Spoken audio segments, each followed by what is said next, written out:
भगत सिंह को षड्यंत्रकारी कह करके टर्मिनेट कर देना या डॉक्टर बी आर अम्बेडकर को अंग्रेजों का चमचा कहकर टर्मिनेट कर देना, तो ये इनका एक रूप है। तो ये इतिहास मिटाने का कार्य करते हैं। सुप्रीम कोर्ट में क्लोजियन सिस्टम चल रहा है, उस पे केवल एक ही जाति के लोगों का ज्यादा वर्चस्व है, दलितों का हत्या कर दी जाती है, ये आज भी चल रहा है। तो आप तो हमें मूर्ख बना रहे हैं ना। आप ड्राइविंग सीट पे बैठे हुए, आप गाड़ी के मालिक है, हमको ड्राइवर बना रहे हैं। ये सांप की तरह होते हैं। सांप अपना अपना बिल नहीं बनाता, लेकिन चूहा खा जाता है। तो सांप हमारे ही बिल में घुसकर हम ही लोगों को खा रहा है। तो ये जो बीजेपी की सरकार है, सांप की तरह है कि हमारे लोगों को हमारे खिलाफ इस्तेमाल कर रही है। इस देश में बहुजन क्रांति की जरूरत है। नमस्कार, मैं शंभू कुमार सिंह और आप देख रहे हैं नेशनल दस्तक। मेरे साथ प्रोफेसर विक्रम हैं, इलाहाबाद यूनिवर्सिटी में इतिहास पढ़ाते हैं। दिल्ली में बीजेपी की सरकार बनी है, आरोप लग रहे हैं कि उन्होंने बाबा साहब की मूर्ति को, भगत सिंह की मूर्ति को हटा दिया है। इसको लेकर क्या कहेंगे सर? क्या इसको आप एक इतिहासकार के तौर पे कैसे देखते हैं? थैंक यू समूह भाई। मैं एक इतिहास का तौर पे ये देखता हूँ कि ये केवल फोटो हटाने वाली बात नहीं है, बल्कि एक इतिहास मिटाने वाली बात है। क्योंकि कई बार फोटो एक इतिहास का प्रमुख दस्तावेज होता है। और आजकल तो बहुत प्रमुखता से फोटोग्राफी को इतिहास का एक प्रमुख दस्तावेज माना गया है।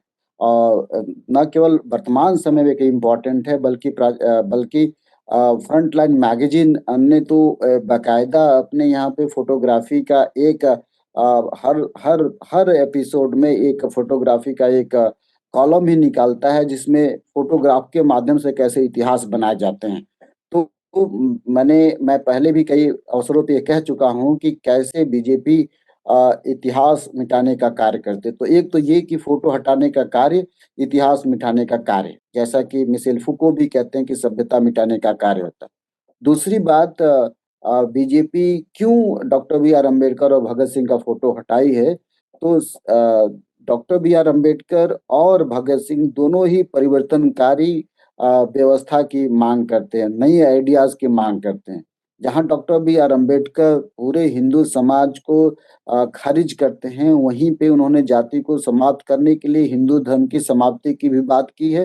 वेद, रामायण, महाभारत सभी तरह के ग्रंथों को समाप्त करने की बात की है, क्योंकि जाति की आस्था उसी वेद रामायण में निहित है।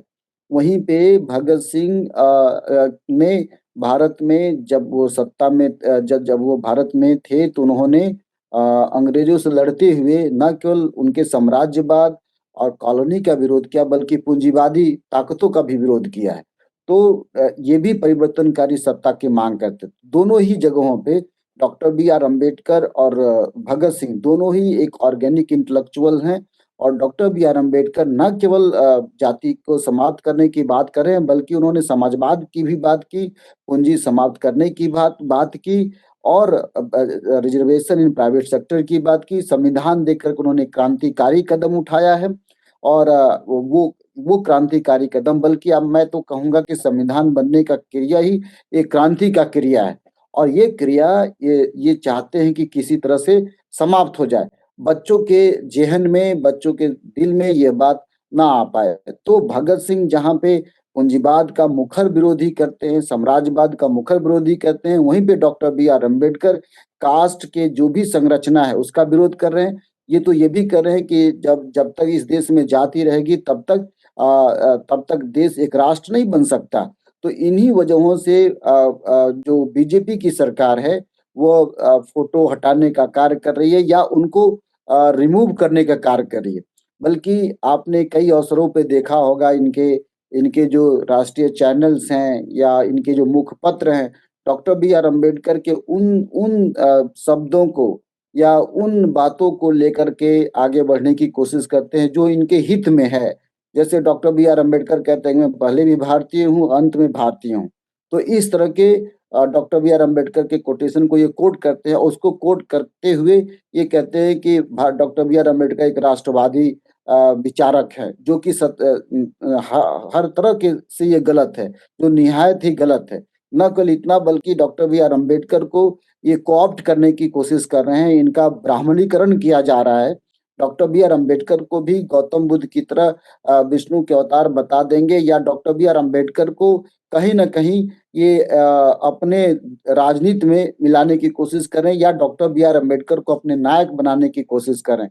आपने ये देखा कि वीर सावरकर की ये जब भी ये बात करते हैं तो डॉक्टर बी आर अम्बेडकर को कोट करते हुए कहते हैं कि doctor B R Ambedkar Veer Savarkar को बहुत लाइक करते हैं, और वीर सावरकर को क्रांतिकारी कहते हैं।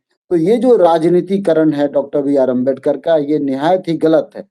और डॉक्टर बी आर अम्बेडकर के रेडिकल जो आनंद तेल तुम्बड़े रेडिकलिज्म ऑफ अम्बेडकर नामक किताब लिखते हैं, अगर वो किताब पढ़ें तो डॉक्टर बी आर अम्बेडकर बहुत रेडिकल हैं। तो ये मेमोरी से हटाना चाहते हैं। हालांकि डॉक्टर बी आर अम्बेडकर एक न केवल हिस्टोरिकल फिगर हैं बल्कि एक मेमोरीज बन चुके हैं, तो इसलिए ये चाहते हैं कि हट जाए। तो मैं दो कारणों से कि डॉक्टर बी आर अम्बेडकर को हटाना चाहते हैं, वहीं पे भगत सिंह को भी ये हटाना चाहते हैं। आपको पता है कि इतिहास के ये बहुत तक मुझे लगता है कि बहुजन समाज पार्टी की जब सत्ता आई थी तो doctor B R Ambedkar relevance बने थे, उससे पहले बहुजन समाज को तो जानते ही नहीं थे। इतिहास में न केवल कांग्रेस की सरकार रही है बल्कि भारतीय जनता पार्टी की जनसंघ की भी सरकार रही है। तो जनसंघ की भी सरकार भारतीय विद्या भवन नामक पब्लिकेशन स्टार्ट करती है, जो राइट विंग की पब्लिकेशन है। आरसी मजुमदार के एम मुंशी नामक इतिहासकार रहे हैं, लेकिन डॉक्टर बी आर अम्बेडकर के वो योगदानों को कभी वो जिक्र नहीं करते। ये अलग ही कहा जाता है कि नहीं, कांग्रेस की सरकार ने डॉक्टर अम्बेडकर को इग्नोर किया। डॉक्टर बी आर अम्बेडकर को कांग्रेस की सरकार ने इग्नोर किया, तो आपकी सरकार जो जो भारतीय जनसंघ के रूप में या जो इतिहास के जो बताए गए हैं उसमें, वहां भी आपने इनको इग्नोर किया। आरसी मजूमदार के एम मुंशी जैसे इतिहासकारों ने, के पी जायसवाल जैसे इतिहासकारों ने कभी इनको इम्पोर्टेंस नहीं दिया है, और भगत सिंह को भी इम्पोर्टेंस नहीं दिया।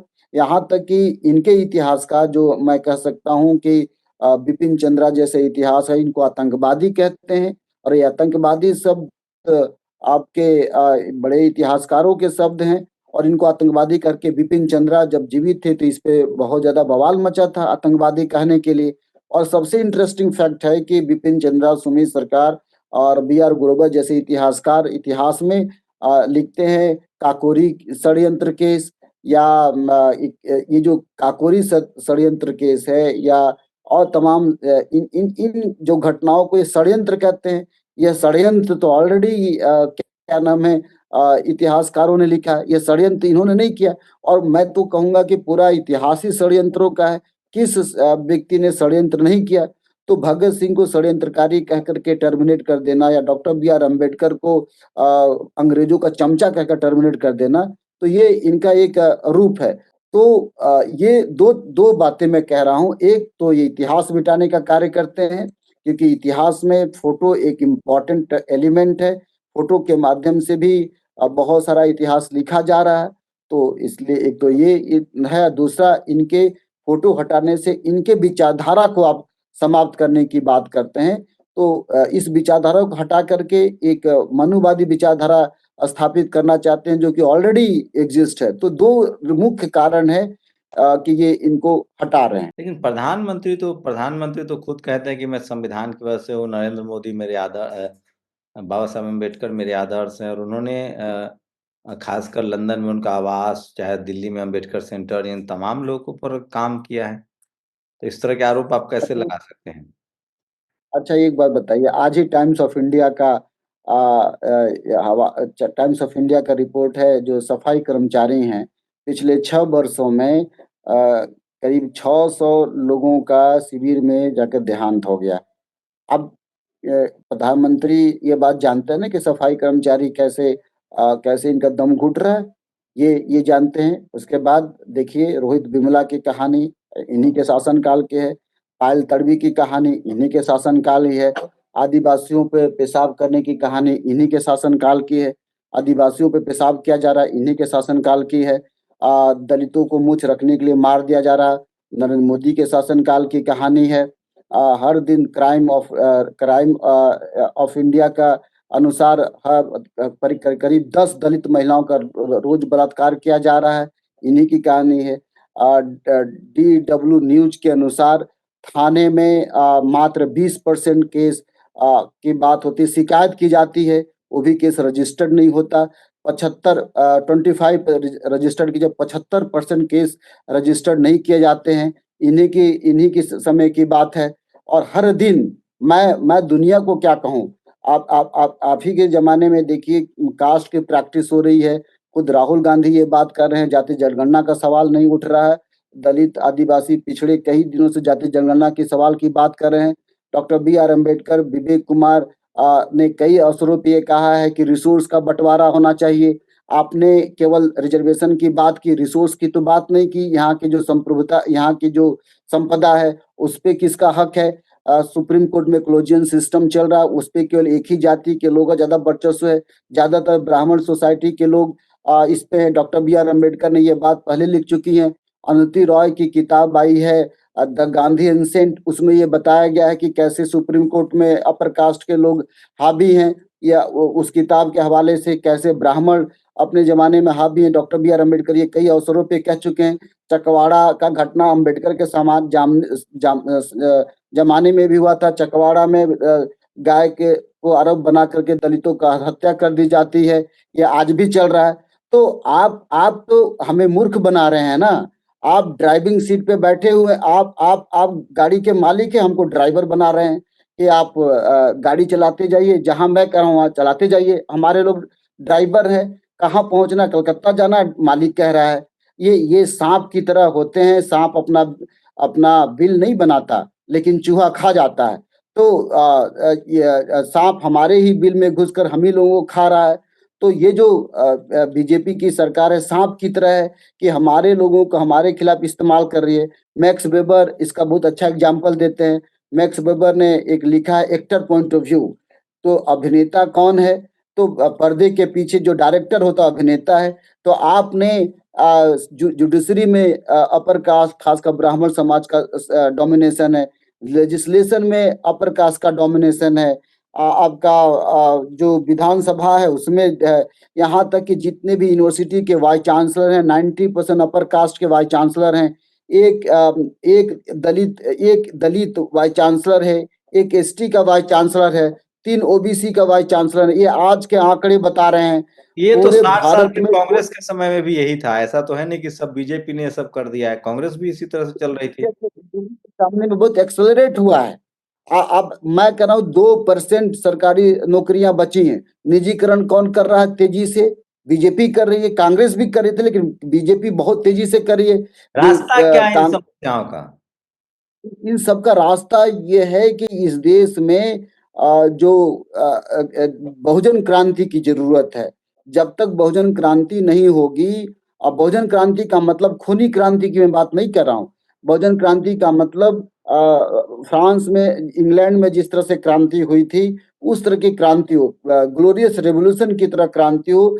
सारे एससी एसटी ओबीसी, जो 85 95 90% का कॉन्सेप्ट जो साहब कांसीराम ने दिया था, उस कॉन्सेप्ट का एकीकरण हो, सब एक हो जाएं। न तो अखिलेश लड़े, न तो बहन जी के बारे में अनाप शनाप की बात हो, न अनुप्रिया पटेल। ये जितने भी राजभर, जितने भी थोड़ी बहुत से लालच के लिए ये बीजेपी ज्वाइन कर लिए हैं, या बीजेपी कॉमनल पार्टी, मैंने बताया ना कि ये हमारे ही घर में फूट डाल करके शासन कर रहे हैं। तो जब तक ये एक नहीं होंगे, और जब तक आपने देखा कि जनता की जब पलटन चलती है तो श्रीलंका भी समाप्त हो जाता है। बांग्लादेश में भी आपने देखा, सऊदी अरबिया में आपने देखा, सूडान में देखा, फिलिस्तीन में देखा। जब जनता चलती है, गोरख पांडे कहते थे कि जनता की चले पलटनिया, हिले ले झकझोर दुनिया। जब जनता एक साथ अब पूरे सड़क पे खड़ा हो तो जाएगी। वोट का अधिकार है ना डेमोक्रेसी में। धीरे धीरे सत्ता तो में एससी एसटी ओबीसी की भागीदारी बढ़ रही है।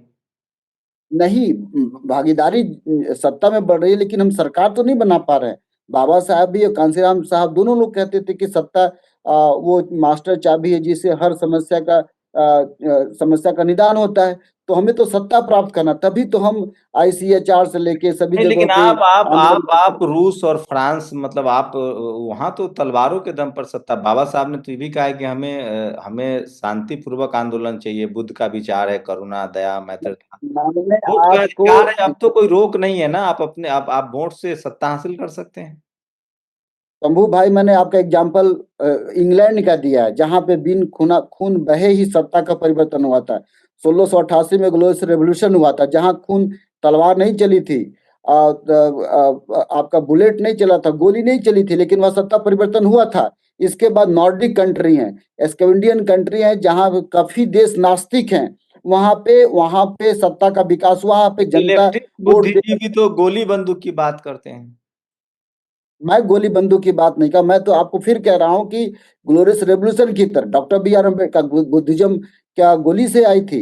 गोली से नहीं आया था। एक जमाना प्राचीन काल के बुद्धिज्म की क्रांति हुई थी, बाबा साहब कहते हैं क्रांति चलिए, ये हुई थे थी। हमारे साथ प्रोफेसर विक्रम लब्बुलुआब। यही है कि अगर आप अपने महापुरुषों का सम्मान चाहते हैं तो संवैधानिक तरीके से वोट के दम पर आपको सत्ता में आना पड़ेगा। और इस समय समय पर हुआ है, जब मायावती जी मुख्यमंत्री बनी, उन्होंने बहुजन समाज के मान सम्मान के तमाम महापुरुषों को लखनऊ में, ग्रेटर नोएडा में सम्मान दिया। लेकिन ये बात है कि हाँ, अब दिल्ली में ही सही, जननायक कर्पूरी ठाकुर हों, चाहे चौधरी चरण सिंह हो, बाबा साहेब को भी भारत रत्न मिला है। धीरे धीरे वोट में बहुत ताकत है। संवैधानिक रूप से अगर इस देश के 90% लोगों ने सत्ता पर, अगर उनका वर्चस्व हुआ, वो सत्ता में आए जो वोट की ताकत से, तो उनके महापुरुषों को भी सम्मान मिलेगा। शुक्रिया सर हमसे बातचीत करने के लिए। Thank you sir, thank you. National Dastak की आपसे गुजारिश है कि अगर इसको बचाना चाहते हैं तो नेशनल दस्तक को सब्सक्राइब करने के लिए रेड कलर के सब्सक्राइब बटन को दबाएं, फिर बेल आइकन की घंटी दबाएं। नेशनल दस्तक को बचाने के लिए बहुत जरूरी है कि हर खबर को शेयर करें, लाइक करें, कमेंट जरूर करें।